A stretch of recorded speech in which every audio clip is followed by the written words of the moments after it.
Today, we become legends.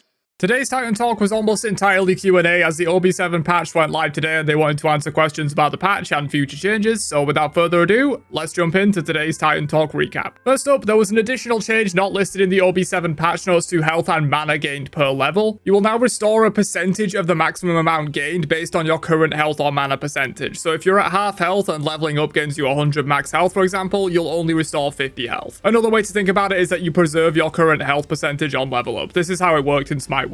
Someone asked if they would ever bring back active effects on tier 2 items, and they said probably not, mainly because of the active item cap, as well as the way the item system works. For example, they couldn't really just make a tier 2 for Cersei's Hexstone that's a smaller version of the effect, because that same tier 2 would have to build into other tier 3 items, and that wouldn't make a lot of sense. They said they're aware of the game getting stuck on pre-compiling shaders for some players, and they're working on a fix for it. They did say that restarting the game often fixes this, so if it's happening to you, then that's something you could try for now while they fix it. There was a question about why they made the item balance decisions that they did for OB7, and Kilgoon basically said that the time to kill in Smite 2, specifically for squishy versus squishy combat, was way faster than it ever has been in Smite 1, and they felt like they needed a bit more time to counterplay and correct mistakes before you get blown up. It's also a bit of a setup for the OB8 specialization patch that's coming in a couple of weeks. Someone asked if the team would stream or recount the internal playtests that go on, and Kilgoon said it could work in theory, but a lot of the time, stuff they have in internal tests will never make it into the game, and they don't want to show certain things because then people expect them to be in the game, and often they won't make it for a variety of reasons. There was a question if they could add a queue that only gives you a certain role in Conquest, even if you have to wait a longer time for that. Kilgoon basically said they could theoretically do this, but it could cause matchmaking issues and also will be difficult with the way the current system works, as roles are assigned after the match is already made, so you would need to do some reworking of the system to implement this. They said they're aware of Cupid Hearts having a delay before they can be picked up briefly, and they're working on that. Someone asked if they will create a base roster of free gods for Smite 2, and they said maybe, but with the way current god unlocks are set up, you actually get your first few god unlocks a lot quicker than you did in Smite 1, so you can kind of choose who you want to unlock. But they said they are having conversations about having a base free roster. They just didn't do that initially because the roster was so small and they weren't sure if the current gods were a good fit to be permanently free. Someone asked about God Builder, and they said it's still planned for OB8 with some parts of it coming in OB9, such as tying the system into the auto build. There was a question about the supporter store prices, and Kilgoon said that the community has been asking for ways to support the game, which is why the prices are higher than you would expect. They feel like this is a better way to allow players to spend more in the game for vanity rather than increasing prices on more core things like skins, ascension passes, wandering markets, that kind of stuff. They also mentioned that these things are account wide, and so theoretically you get a lot more use out of them than you would for a skin, for example. They also wanted to make it a bit more of an exclusive thing that you only see dedicated players having, which is another reason why the price is so high on this stuff. They never really intended for this stuff to be bought by every player. Kilgoon also said very transparently that reducing prices so more people will buy something has never worked in any of their games. Higher prices always leads to more revenue, as there are a lot of players that are willing to pay any amount within reason for something, and also a lot of players that will never pay any amount for anything, regardless of if they reduce the price. So basically their intent here is that not everybody will buy this stuff. Someone asked if it will be technically possible to buy skins for the map, for example tower skins, jungle camp skins, etc. Kilgoon said basically that changing those things for everyone in the match will come with a lot of problems. For example, if someone has a tower skin but you also have one, how do you decide which one is used? And if they were just for your view personally, people will probably not buy them. A lot of the reason people buy skins and cosmetics is so that other people can see them. There was a question about adding a demo/replay system, and they said they do have an internal version of this that works, and sharing it publicly is possible. Someone asked about the state of mages in the game at the moment, and they said things could change with OB7's overhaul, but they are aware that mages have been pretty weak for quite a while, especially at taking jungle camps due to their auto attacks not hitting as hard. But they're collecting data from OB7 at the moment, and if it seems like mages still need help, then OB8's specialization patch can help them out in that regard.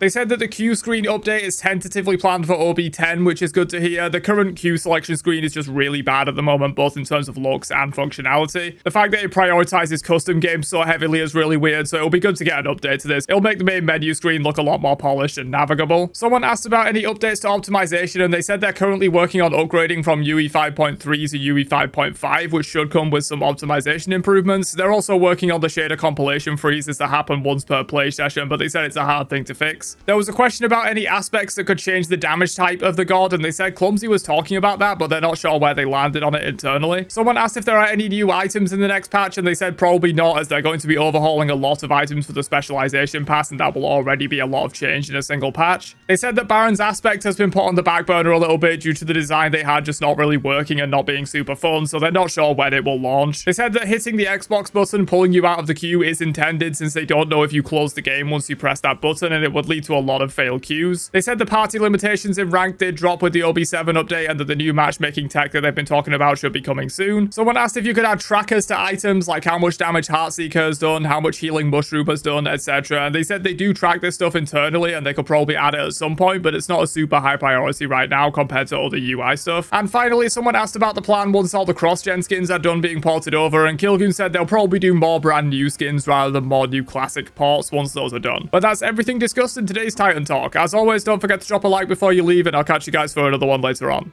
Have a great day, and peace out, you nerds.